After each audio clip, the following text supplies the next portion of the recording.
Basaveshwara Nagar Gokul road ಹುಬ್ಬಳ್ಳಿಯಲ್ಲಿ Ramanna Badiger X mayor ಆದ ಅವರ ವಾರ್ಡಿನಲ್ಲಿ ಮಂಜುನಾಥ್ ಕ್ರಾಸ್ ನಿಂದ ಬರುವಾಗ ರಾಮಲಿಂಗೇಶ್ ನಗರ್ ದಾರಿಯಲ್ಲಿ ಕಳೆದ 2 ತಿಂಗಳಿಂದ ಧೂಳಿನಿಂದ ಅಸ್ತಮ ಪೇಷಂಟ್ಗಳಾಗಿದ್ದಾರೆ. ಇಲ್ಲಿ ಹಲವಾರು ಇಲ್ಲಿ ಅಂಗಡಿಗಳದಾವು, ಬಹಳಷ್ಟು ಮಂದಿ ಓಡಾಡೋ ರೋಡ್, ಮೇನ್ ರೋಡ್ ಇದು. ಇಲ್ಲಿಂದ ಕುಮಾರ ಪರಕಿಗಾಗ್ಲಿ, ರಾಧಾಕೃಷ್ಣ ನಗರ್, ಸರಸ್ವತಿಪುರಿಗೆ ಇಲ್ಲಿಂದ ರೋಡಿಂದ ಹೋಗೋದು. ಇಲ್ಲೇನ್ ಮಾಡಿದಾರೆ ಅಂದ್ರೆ ಚೆಕ್ ತೆಗ್ದಿದ್ದಾರೆ. ಚೆಕ್ ತೆಗೆದು ಹಂಗ ಬಿಟ್ಟಿದ್ದಾರೆ. ಮ್ಯಾಗಿನ್ ಮ್ಯಾಗ ಅಷ್ಟ ಏನೈತಿ ಮಣ್ಣು ಹಾಕಿ ಬಿಟ್ಟಿದ್ದಾರೆ. ಅದರಿಂದ ಪ್ರಾಬ್ಲಮ್ ಎಷ್ಟೋ ಮಂದಿ ಇಲ್ಲಿ ಓಡಾಡ್ತಾ ಇದಾರಲ್ಲ, ಎಲ್ಲರಿಗೂ ಧೂಳು ಬಂದ ಹೆಚ್ಚಿಗೆ ಪ್ರಾಬ್ಲಮ್ ಆಗ್ತಾ ಇದೆ. ರಾಮಣ್ಣ ಬಡಿಗೇರ್ ಅವರು ಮುಂಜಾನೆ ಬಂದು ಇಲ್ಲಿ ಏನ್ ಮಾಡ್ತಾರ ಅಂದ್ರೆ ವಿಡಿಯೋ ಮಾಡ್ಕೊಂಡು ಹೋಗ್ತಾರೆ. ಒಂದು HDMC ಅವ್ರದ್ದು ಒಂದು ಗಾಡಿ ಬರ್ತಿತ್ತು. ಇಂದೋರ್ ನಗರದಲ್ಲಿ ಹೋಗಿ ಸ್ವಚ್ಛ ನಗರಿ ಅಂತೇಳಿ ಅಲ್ಲಿ ನೋಡಿ ಬಂದೀವಿ. ಅದ ಇಲ್ಲಿ ಇಂಪ್ಲಿಮೆಂಟ್ ಮಾಡಾವಂತೀವಿ ಅಂತೇಳಿ ಹುಬ್ಬಳ್ಳಿ ಧಾರವಾಡ ಮಹಾನಗರ ಪಾಲಿಕೆ ವೆಬ್ಸೈಟ್ ಅಲ್ಲಿ, ಪೇಜ್ ಅಲ್ಲಿ, ಇನ್ಸ್ಟಾಗ್ರಾಮ್ ದಲ್ಲಿ ಇವರು ಬಹಳ ಅಪ್ಲೋಡ್ ಮಾಡ್ತಾರೆ. ಏನಂತೇಳಿ ಸ್ವಚ್ಛ ನಗರಿ, ಸುಂದರ ನಗರಿ ಇಡ್ತಾ ಇದ್ದಾರೆ ರಾಮಣ್ಣ ಬಡಿಗೇರ್ ಅಂತೇಳಿ. ಕಳೆದ 1 ತಿಂಗಳು, ಆಕ್ಚುಲಿ 2 ತಿಂಗಳಿಂದ ಪ್ರಾಬ್ಲಮ್ ಆಗವಂತೈತಿ.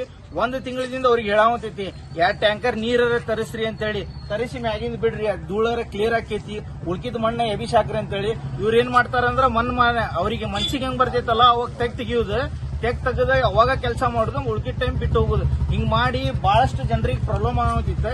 ಸ್ಥಳೀಯರು ಎಲ್ಲರೂ ಕೂಡಿ ಇಲ್ಲಿ ನಮ್ಗಷ್ಟಲ್ಲ, ಬರು ಹೋಗೋ ಎಷ್ಟು ಜನ ಇರ್ತಾರಲ್ಲ, ರಾತ್ರಿಗೆ ನೋಡಿದ್ರೆ ಅಂದ್ರೆ ಜಮ್ಮು ಕಾಶ್ಮೀರ ಒಳಗೆ ಏನ್ ಬರಫ್ ಬೀಳ್ತೈತಲ್ಲ ಅದೇ ಟೈಪ್ ಇಲ್ಲಿ ಧೂಳು ಬರ್ತೈತಿ. ಆದ ಕಾರಣದಿಂದ ರಾಮಲಿಂಗೇಶ್ ನಗರ್ ವಾರ್ಡ್ ನಂಬರ್ 30ರಲ್ಲಿ ಮಂಜುನಾಥ್ ಕ್ರಾಸ್ ಇಂದ ಬರೋ ರೋಡ್ ನಲ್ಲಿ ಇಲ್ಲಿ ರೋಡ್ ಬಂದ್ ಮಾಡಿದೈತಿ. ಆದಷ್ಟು ಬೇಗ ಇದು ಧೂಳಿಂದ ಸಮಸ್ಯೆಯನ್ನು ಪರಿಹರಿಸಬೇಕು. ಮತ್ತು ತೆಗ್ ಏನೈತಲ್ಲ ಕರೆಕ್ಟ್ ಮುಚ್ಚಬೇಕು. ಯಾಕಂದ್ರೆ 3-4 ಮಂದಿ ಏಜ್ಡ್ ಪರ್ಸನ್ 30-40 ವಯಸ್ಸದಿಂದ ಇದ್ದವರು ಇಲ್ಲಿ 2 ಗಾಡಿ ಬಂದ್ ಕೂಡಲೇ ಒಂದ್ ಸೈಡಿಂದ ಬಿದ್ದ ಪ್ರಾಬ್ಲಮ್ ಆಗಿ 2 ಮಂದಿಗೆ ತಗೊಂಡೋಗಿ ನಮ್ ಸಾಬೀರ್ ಬೈ ಇಲ್ಲೇ ಗ್ಯಾರೇಜ್ ಐತಿ ತಗೊಂಡೋಗಿ 2 ಸತ ಹಾಸ್ಪಿಟಲ್ ಮಟ್ಟ ಬಿಟ್ಟು ಬಂದಿದ್ದಾರೆ. ಅದಕ್ಕೆ ನಾವು ಇವತ್ತು ರೋಡ್ ಬಂದ್ ಮಾಡಿವಿ. ಆದಷ್ಟು ಬೇಗ ಇದು ಕ್ಲೀನ್ ಆಗಿ ಸ್ವಚ್ಛ ಆಗಬೇಕು. ಇಲ್ಲಾಂದ್ರೆ ನಾವು ಮಂಜುನಾಥ್ ಕ್ರಾಸ್ ಮೇನ್ ರೋಡ್ ಬಂದ್ ಮಾಡ್ತೀವಿ ಅಂತೇಳಿ ಎಲ್ಲರೂ ಸ್ಥಳೀಯರು ಹೇಳ್ತಾ ಇದ್ದಾರೆ. ನೀವು ನೋಡಬಹುದು ಈ ಸೈಡ್ ಎಲ್ಲ ಡೀಟೇಲ್ಸ್ ಏನಿತ್ತು, ಇದು ಪೂರ್ತಿ ಧೂಳ. ಇಲ್ಲೇ ನೀವು ನೋಡಕ್ ಕುಂತಿರ್ಬೇಕು. ಇಲ್ಲೇ ಪ್ರತಾಪ್ ಅಂತೇಳಿ ನಮ್ಮ ಅಣ್ಣಾರ್ದ ಅಂಗಡಿ ಐತಿ. ಇಲ್ಲೇ ಬಾಜುಕ್ ಹಲವಾರು ಮನಿಗಳದಾವ.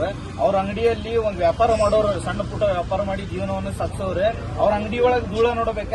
ಕಸ್ಟಮರ್ಸ್ ಯಾರು ಕೂಡ ಇಲ್ಲಿ ಬರ್ತಾ ಇಲ್ಲ. ಅವ್ರ ಬಾಯಿಲೇನ ನೀವು ಕೇಳಬಹುದು. ನೋಡ್ರಿ ಇಲ್ಲಿ ಎಲ್ಲ ಎಷ್ಟು ಧೂಳು ಬರ್ತದೆ. ಇದ್ರ ಬಗ್ಗೆ ನಾವೆಲ್ಲ ಕಾರ್ಪೊರೇಟರ್ ಮಾತಾಡಿದ್ರಿ, ರೆಸ್ಪಿರೇಷನ್ ಮಾಡಾಕಿಲ್ಲ. ಅದ್ರ ಬಗ್ಗೆ ನೀವು ಮುಂದಿನ ಏನ್ ಮಾಡ್ತೀರಿ ನೋಡ್ರಿ. ಇಲ್ಲೇ ನೋಡ್ರಿ ಎಷ್ಟು ಧೂಳ ಇದೆ, ಎಷ್ಟು ಬರ್ತಾ ಇದೆ ನೋಡ್ರಿ. ಮಕ್ಕಳಿಗೆಲ್ಲ ಮನೆಯಲ್ಲಿ ಪ್ರಾಬ್ಲಮ್ ಆಗ್ತಿದೆ. ಸಣ್ಣ ಸಣ್ಣ ಶಿಕ್ಷಕ ಮಕ್ಕಳಿದ್ದಾರೆ. ಗಾಡಿ